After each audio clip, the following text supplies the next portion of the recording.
Provérbios capítulo 4, versículo 23 diz assim: sobre tudo o que se deve guardar, guarda o teu coração, porque dele procedem as fontes da vida.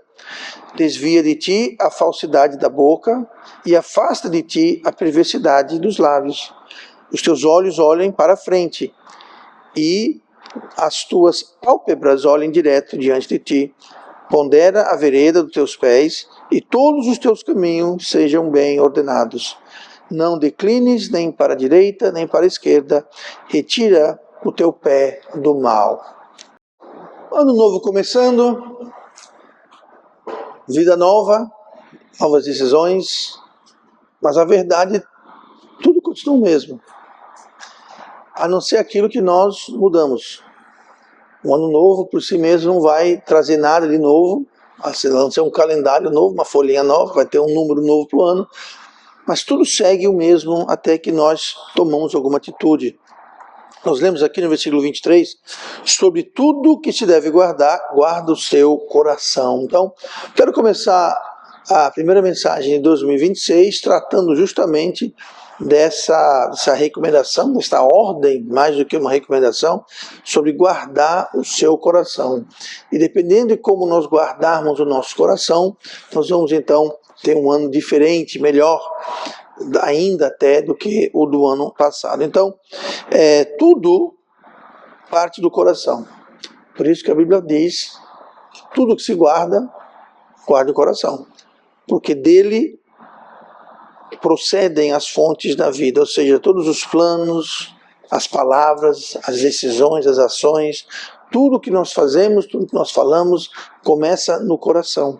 Então, se a gente guardar o coração, nós poderemos então ter uma vida muito abençoada. Eu quero mostrar hoje 4 áreas, a partir do texto que nós lemos, 4 áreas práticas e concretas para a gente guardar o nosso coração. Que é muito fácil falar, guarde o coração. Ah, sim, pastor, vou guardar o coração. Mas como é que se faz isso? E Deus explica aqui na palavra dele. Ele dá a ordem de guardar o coração, no versículo 23, e do 24 em diante, ele mostra como guardar o coração de modo bem prático. Então, a primeira coisa que vamos ver é na sequência aqui, o versículo 24, que manda a gente controlar a boca. Diz assim o versículo 24: desvia de ti a falsidade da boca e afasta de ti a perversidade dos lábios. Algo interessante sobre palavras é que elas revelam como está o nosso coração. Não só as palavras revelam, mostram o estado do coração, mas as palavras também moldam e formam o nosso coração. Então, as palavras têm uma função dupla. Ela pode mostrar e pode transformar. Então, aquilo que a gente fala vai afetar o coração das pessoas ao nosso redor, mas também o nosso coração. Então, se nossas palavras são palavras boas, são palavras divinas, digamos, que estão sintonizadas com a palavra de Deus, aquilo vai ser uma bênção para as pessoas ao nosso redor e para nós mesmos também. Porque além de os outros estarem ouvindo nossas palavras, nós estamos ouvindo nossas palavras. Então, nossas palavras vão servir para influenciar todo mundo, inclusive a gente. Então, coisas como mentira, coisas como calúnia, essas palavras, elas magoam no seu efeito. Elas vão ferir não só as pessoas ao nosso redor, mas a nós mesmos. Então, quem profere calúnia, quem profere mentira, também vai sofrer, vai ser afetado negativamente. Se você tem você tem em casa um enfeite, um vaso, um enfeite de cerâmica e quebra, você pode até consertar. Você pega um pouquinho de cola, conserta, mas nunca fica o mesmo, na verdade. Você tem algum prato, alguma coisa, pode até colar, mas nunca fica o mesmo, nunca fica igual. E esse é o problema das nossas palavras. E por isso que temos que guardar os nossos corações. Porque uma vez que palavras são proferidas, não tem como trazê-las de volta. Tem inclusive um ditado árabe que diz assim: você é mestre das palavras que você não fala, mas você é escravo das palavras que você fala. Então, uma vez que você falou aquilo, você não tem como voltar. você vai ter que sofrer os efeitos daquela palavra, seja ele efeito bom ou seja efeito ruim. Não dá para a gente voltar atrás. Lá em Tiago 3, versículo 6, falando sobre palavras, está tratando sobre a língua, que é diretamente ligado com palavras. Tá? Ele diz assim: a língua também é um fogo, como mundo de iniquidade. Olha como Deus se refere à língua em relação às nossas palavras. Um mundo de iniquidade. A língua está posta entre os nossos membros e contamina todo o corpo. Aquilo que eu falei. Nossas palavras, elas vão afetar as pessoas e também a nós mesmos. Quando eu minto, calunio, falo palavras que magoam, vai afetar todo o corpo, tá? Aí continua. E inflama o curso da natureza e é inflamada pelo inferno. O que quer dizer isso? Quer dizer que a nossa língua, nossas palavras, elas são uma ferramenta do inferno, do diabo. A palavra inflamada, você imagine assim, você imagina que você tem uma brasa, você está fazendo um churrasco, uma fogueira, né? Aí você tem aquela brasa, o que você faz para aquela brasa pegar? Você faz o quê? Você sopra, você inflama, esse inflama é isso, é você abanar, vai colocando um pouquinho de papel, de graveto, para quê? Para aquilo pegar fogo. Pois bem, nossa língua, como diz aqui, é como um fogo. É um fogo, que ela é inflamada pelo inferno. Então, as nossas palavras podem ser uma ferramenta do inimigo para contaminar aquelas pessoas ao nosso redor e a nós mesmos. A Bíblia fala todo o corpo, contamina todo o corpo e inflama o curso da natureza e é inflamada pelo inferno. Versículo 7. Porque toda a natureza, tanto de bestas feras, como de aves, tanto de répteis como de animais do mar, se amansa e foi domada pela natureza. Mas nenhum homem pode domar a língua. É um mal que não se pode refrear, está cheia de peçonha mortal. Note que fala, homem nenhum domina. Pastor, se homem nenhum domina, então eu não vou nem tentar controlar minhas palavras. Não, homem nenhum domina. Mas sabe quem pode dominar? Deus. O Espírito Santo pode dominar, Deus pode dominar se nós nos entregarmos e nos rendermos a Ele. Mas por conta própria, homem nenhum domina. Domina os animais, né? Você vê um cavalo, animal grande, forte, você controla como? Com o cabresto, que vai onde? Vai aqui na boca. E você controla. Então, assim, é algo muito poderoso. Aí continua, versículo 9. Com ela bendizemos a Deus. Irônico, né? Esse fogo, esse mundo de iniquidade, essa peçonha, essa coisa terrível, com ela nós bendizemos a Deus, como diz aqui, Deus Pai, e com ela amaldiçoamos os homens, feito à semelhança de Deus. Então você veja como a língua, nossas palavras, podem amaldiçoar e podem bendizer. Então, essa diferença quem vai fazer somos nós, não nós por nós mesmos, mas nós pelo poder de Deus em nossas vidas, tá? Continua. Terminei, né? Com ela amaldiçoamos os homens feitos à semelhança de Deus. Então, no dia a dia, nós devemos parar e pensar, parar e raciocinar do que vamos falar, controlar. Como eu disse, uma vez que a gente fala aquilo, não tem mais como a gente desfalar, tomar de volta. Então nós temos que ter muito cuidado. Efésios 4:29. Não saia da vossa boca nenhuma palavra torpe, mas só o que for boa para promover a edificação, para que dê graça aos que a ouvem. Ou seja, para que tenha um benefício, que seja uma bênção para quem ouve. Mentira, calúnia, fofoca, criticismo, palavras, não vai ser bênção para ninguém. Então que não saia da nossa boca. Enquanto não sair, nós não cometemos iniquidade, nós não cometemos pecado com a boca. Tá? Podemos pecar no coração, porque o que sai da boca está no coração. Mas uma vez que saiu da boca, então não tem mais o que fazer. Então, não vamos participar de conversas assim. Pastor, mas eu estou com um grupinho, uma rodinha, e a conversa tomou um rumo meio não muito abençoado, o que eu faço? Não participe, saia. Eu vou aqui, esqueci de uma coisa, eu tenho que fazer aqui. Se retire, não participe. E se eu não falar nada, só ouvir? Bom, se você não falar nada, só ouvir, lembre-se que as palavras que as outras pessoas falam vão afetar quem as ouve. Também, não só o que a gente fala, mas o que os outros falam vão afetar todo mundo que está ali naquela rodinha. Então, se afaste. Isso quer dizer guardar o coração. Então, se a gente não se afasta das palavras, das nossas palavras e palavras de outros que são torpes, nós não estamos guardando o nosso coração. E isso não é bom para nós. Então, palavras que magoam, não as fale, e se falou, peça perdão e corrija o que for possível. Então, a primeira forma de guardar o coração é controlar a boca. A segunda forma, no versículo 25, os teus olhos olhem para a frente e as tuas pálpebras olhem direto diante de ti. Então, temos que não só controlar a boca, mas também controlar os olhos. É o que a Bíblia está dizendo aqui. Aquilo onde fixamos o nosso olhar vai controlar os desejos e a nossa vontade. Se você está andando de cavalo, ou de bicicleta, ou de moto, tem carro também, mas esses modos de transporte mais abertos, digamos, mais instáveis. Um carro tem 4 rodas, né? Um cavalo tem 4 patas, mas é um cavalo, né? Ele não tem tanto controle assim. Uma bicicleta, uma moto, a mesma coisa. É muito importante você olhar aonde você está indo. Tá? Então, você quer ir para lá, você olha para lá. E se quer ir para lá, você bota a cabeça do cavalo para o lado. Como? Usando o cabestre e a rédea. Né? O cavalo, muitas vezes, especialmente de carroça, o que eles têm aqui do lado dos olhos? Eles têm aquelas viseiras, né? Para quê? Para ele só olhar para onde? Para frente.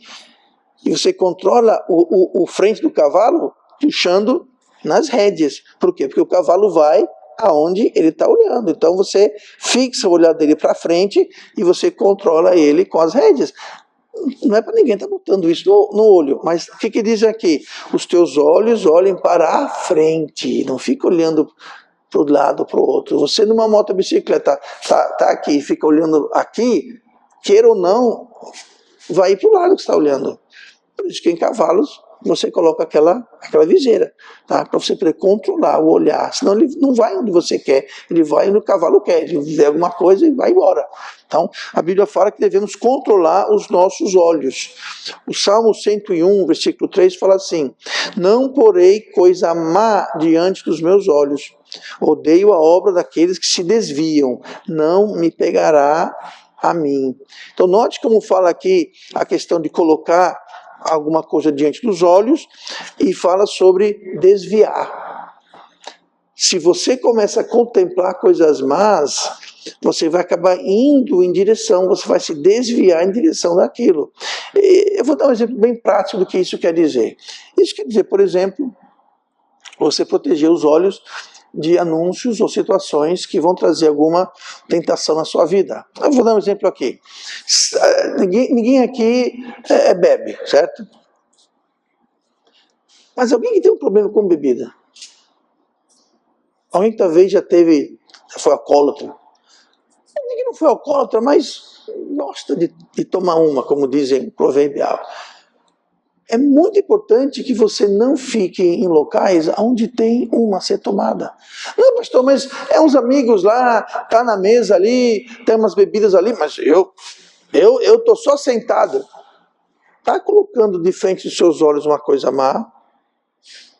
Tô, pastor. Qual o problema? Aquilo pode levar você a desviar.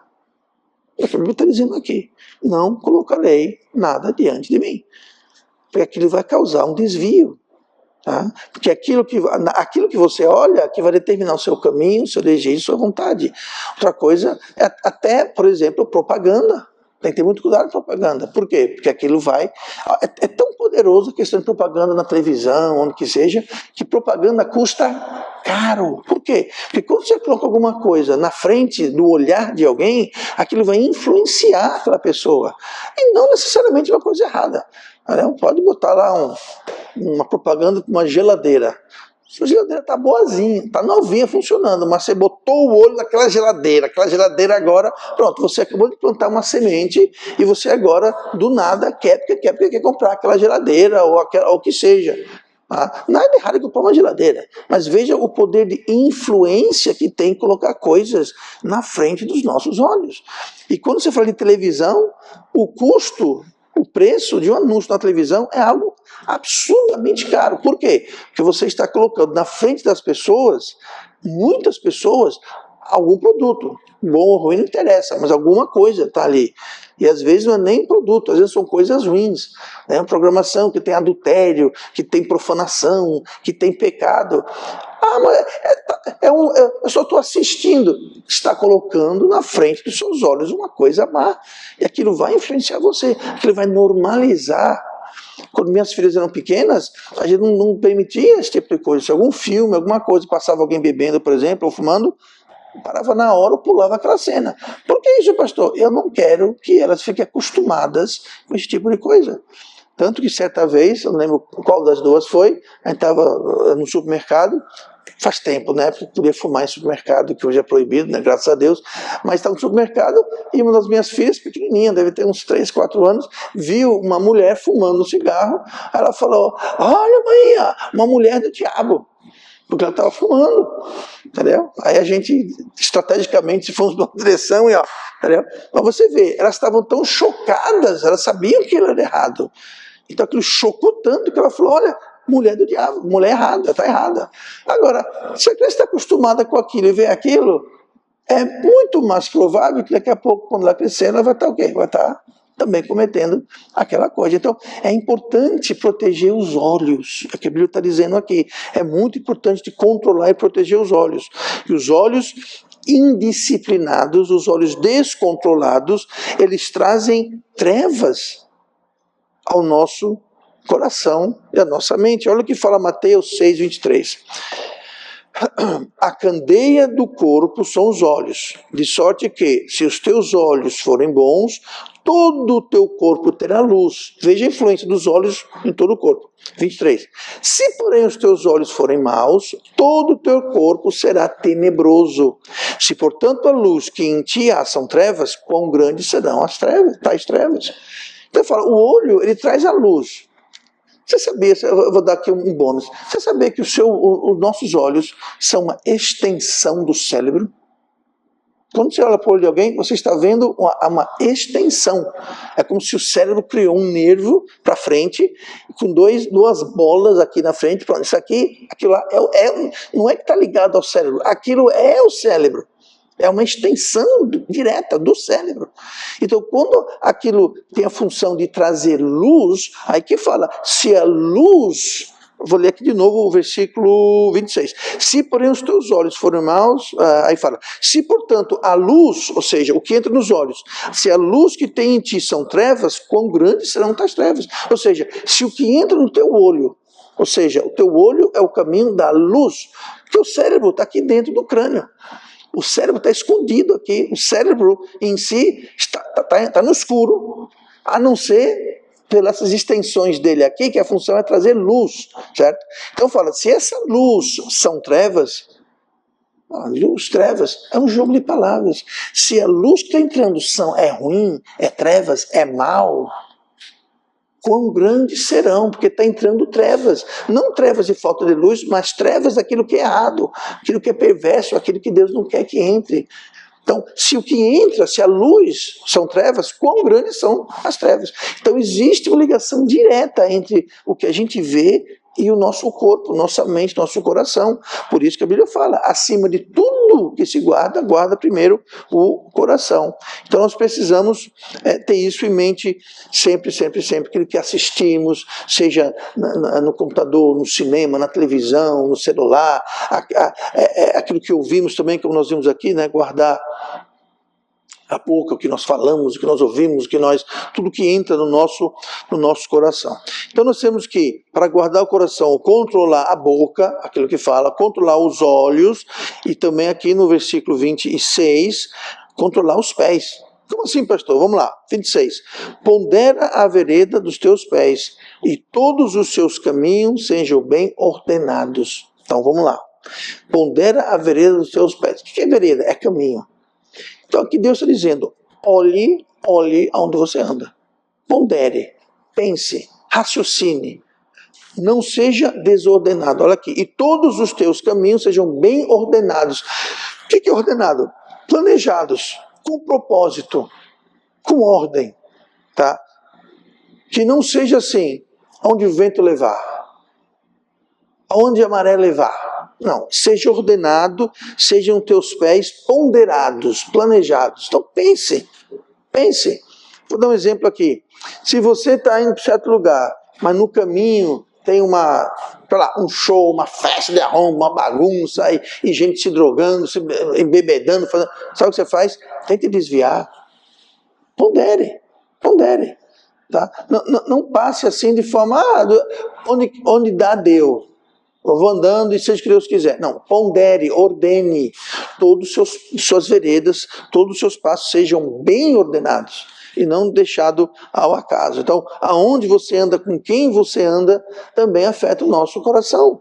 Porque lá você vai ver, vai ouvir, vai se misturar com as pessoas. Então, Deus nos adverte sobre onde andamos e com quem andamos. Lá em Provérbios 4,14 diz assim: não entres pela vereda dos ímpios, nem andes no caminho dos maus.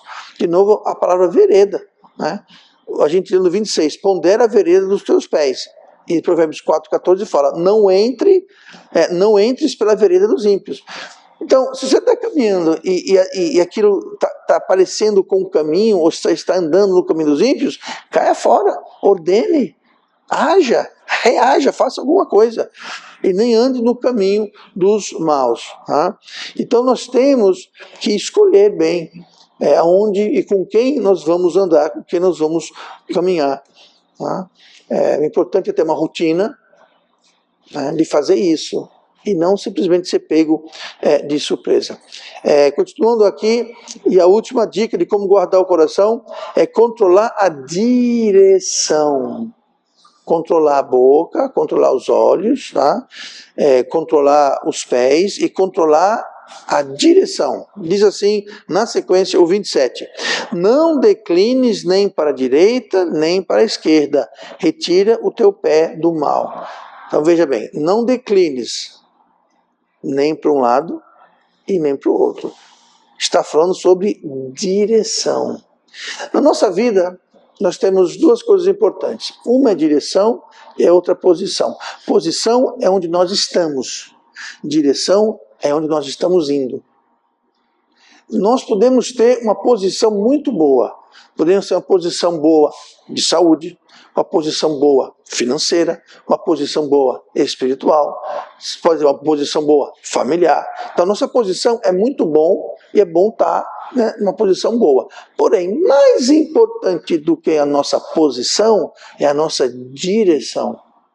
Por isso que fala, não declines para a esquerda nem para a direita. Retire o teu caminho do mal. Tá? Então você sai do caminho do mal e não se desvie para o caminho do mal. Por quê? Se eu tenho, por exemplo, eu tenho hoje uma posição de saúde maravilhosa.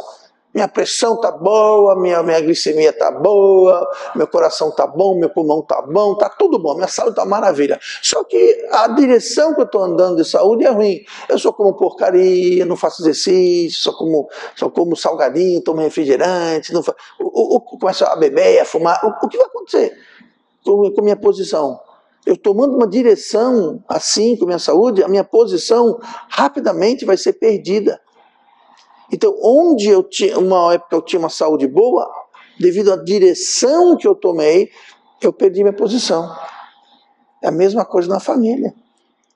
Tem a família muito boa, eu, minha esposa, meus filhos, está tudo numa boa. Então, mantenha, não se desvie, não saia daquela direção. Você começa a sair, se misturar com quem não deve, andar onde não deve, fazer o que não deve, aquela posição, devido à sua direção, vai ser perdida. Você vai começar a ter problemas na vida. Qualquer área é assim. Posição é bom, mas o mais importante é a direção. Por quê? Se eu estou com uma posição ruim, vou dar um exemplo, minha saúde está ruim, pressão está alta, glicemia está alta, está tudo esculhambado a minha saúde, posição está ruim. Mas se eu tomar uma direção correta, eu posso me curar dessas coisas. Minha saúde pode melhorar. Devido ao quê? A direção que eu tomei. Então, em tudo na vida, a direção é mais importante que a posição. O problema é que o ser humano se preocupa mais com a posição. Por exemplo, a minha saúde está boa, então eu posso comer pizza, pudim, bolo, refrigerante, posso fumar, beber, fazer tudo errado, porque a minha saúde está boa. Está boa por enquanto, né? Mas a direção vai tirar isso de você. Pastor, minha família está boa, eu e minha mulher me damos bem, nossos filhos, nós nos damos bem, ótima posição. Mas se você começar a desviar para a esquerda e para a direita, logo, logo você vai perder aquela posição. Então o ser humano gosta de ver a posição.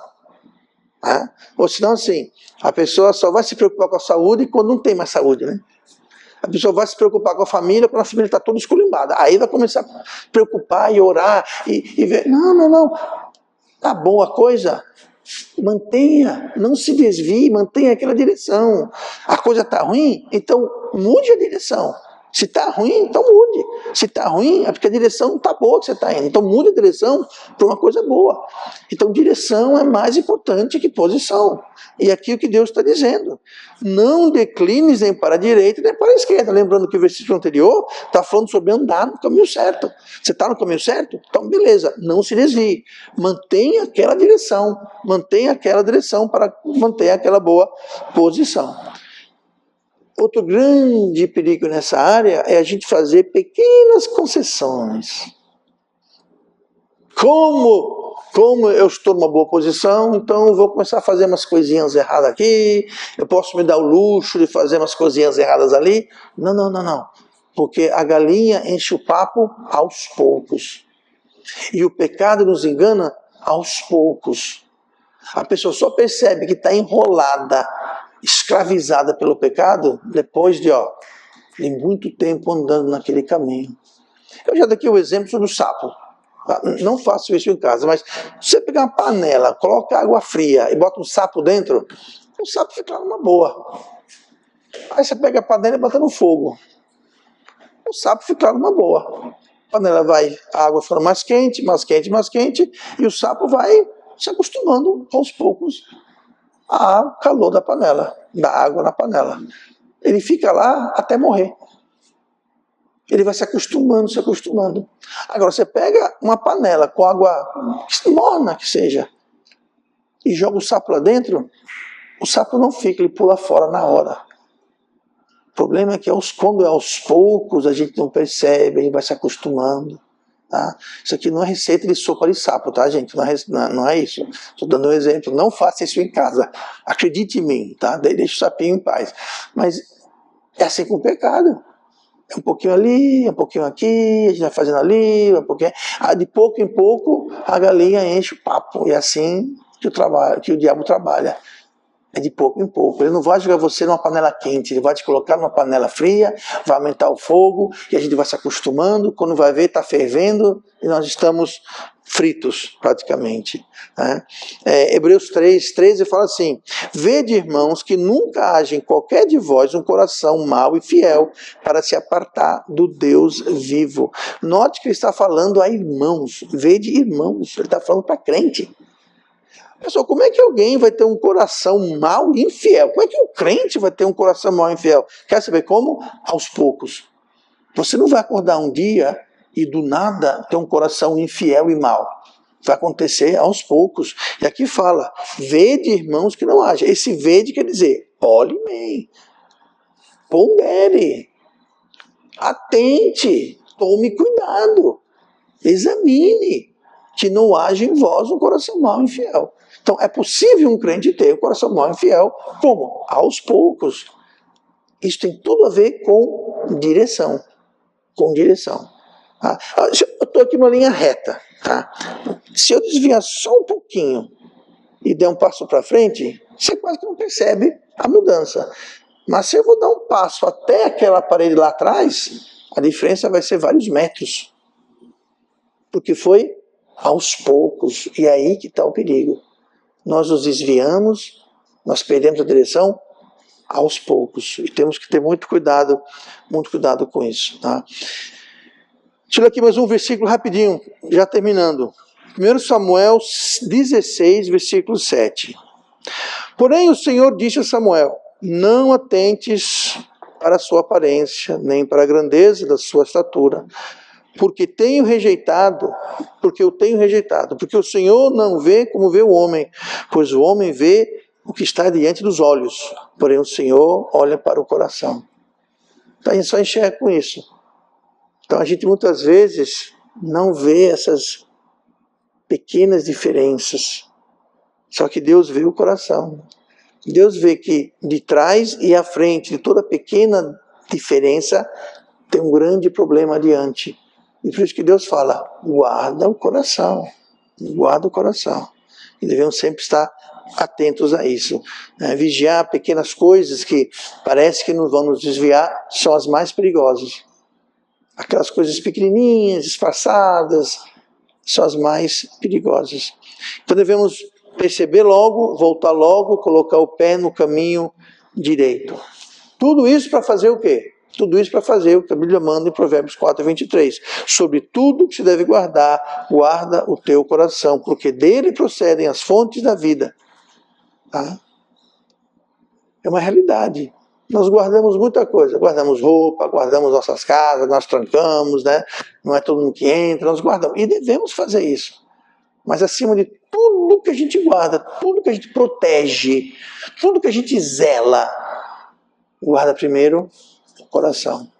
Porque é dele que vai sair todas as fontes da nossa vida. Então vamos começar 2026 com isso em mente. Atentando para guardar o coração. Para a gente terminar esse ano que começa melhor do que quando começamos.